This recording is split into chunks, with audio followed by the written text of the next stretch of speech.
Hello, my dear players. Well, I've been rather quiet for you guys recently, and that's because, well, I'm running out of topics on what players want to learn and develop and know about. So please, please, please leave your comments below on topics that you would like, or head on over to the website www.greatgamemaster.com and leave your suggestions for topics there. I have gone through them, and most of them I have answered, and if I have missed yours, please forgive me, but it does appear to be as if the players have gone quiet. I still have lots of questions coming in for GMs, but players seem to be satisfied, or at least over whatever it is that I have to be suggesting them on how to play better or have a better gaming experience. Anyway, so today's video is something that I thought of based on the reactions I've had to a new Bacon Battalion RPG session that will be launched fairly soon, I hope. That will run on the Bacon Battalion RPG page, which is where the player videos originally used to be housed. So today we're looking at 5 ways to play in a hierarchical structure. Wonderful word, that hierarchical structure. So 5 ways to play in a hierarchical structure. Now, that might be that you are in the military and you are a captain or a lieutenant or a lieutenant, depending on where you happen to stand. It might be that you're aboard a starship and you have to follow orders. It might be that you're in 40K and you've got a superior commander who's giving you orders. It might very well be that you are simply in the diplomatic corps and that there's a chain of command. You could be a secret CIA agent. Maybe it is that you are reporting to a daimyo or a shogun, as you are a great samurai warrior. Or perhaps it could just be that you're in a particular army fighting for the king's own and that you might need to massacre orcs and that there is a certain military structure there. So 5 ways in which you can make it a better experience. It's something that I've discovered over many, many years of playing is that players tend to feel that when others are giving them orders, that those orders are not necessarily important or relevant or needed to be carried out. Well, here's 5 ways in which to make that experience a little bit better and to get more out of it than just to be the rebellious the rebellious PC that fights against the role of the commanders and the captains. Step number 1. So you can follow orders. Now, following orders is, of course, important. That's the whole idea of a hierarchical structure. But follow orders and look for room for interpretation. I want you all to go and take that hill over there. You see that hill over there? Yes, go over there and take that hill. Defend it with your lives. Well, following orders is important, and you're not supposed to talk back to your commanders. So you go up on top of the hill and you have a look. You can take the top of the hill, perhaps put it in a bag, and bring it back with you to the commander. That way you have technically taken the hill and brought it back, as a matter of fact. So look for ways of interpreting orders to make them more interesting for yourselves, or to just try and follow them through. Often orders might seem irrelevant, but the GM has got some kind of plot hinged around that order, and that it will be discovered through you actually just following the order rather than rebelling against it. So follow orders. The next one is respect the chain of command, but it goes both ways.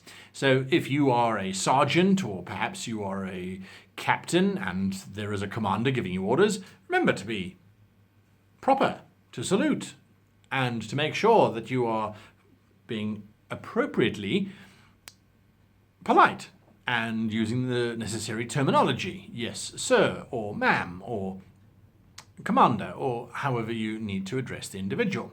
By really embodying the role, it can be a lot of fun, especially if you snap off a salute every time you come across an NPC who's higher rank and force the GM to have to do the same, because you don't lose or lower your hand until your superior has acknowledged your salute.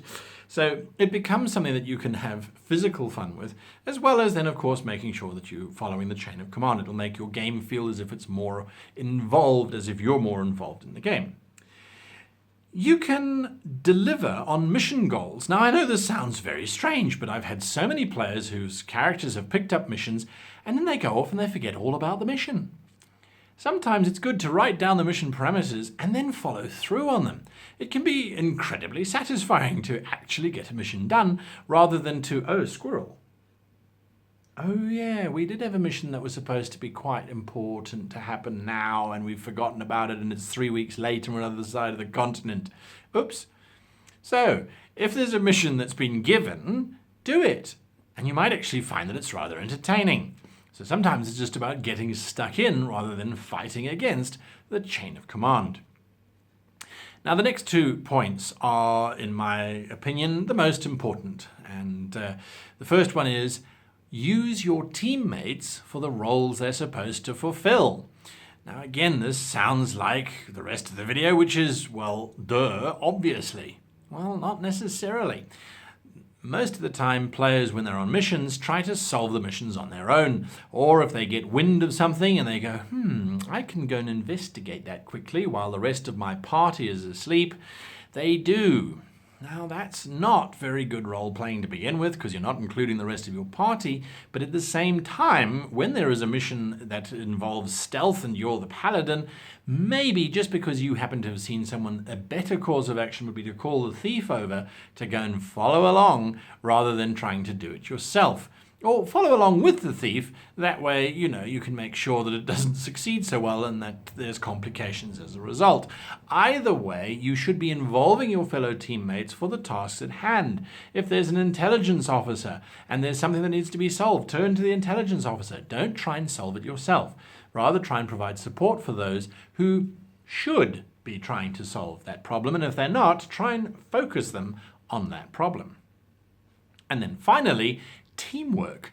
Now, so often I've had players join a military structure, a